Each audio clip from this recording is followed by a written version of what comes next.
Okay, let's take a look at ratio of similarity worksheet number 4. Two pentagons are similar. The smaller has a perimeter of 180 and an area of 354.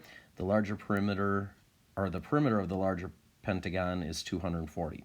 So what is the ratio of the perimeters? Well, the ratio of the perimeters is going to be the linear ratio.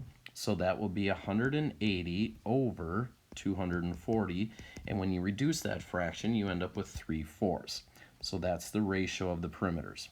To find the area ratio, you have to square the linear ratio, and we get 9 over 16.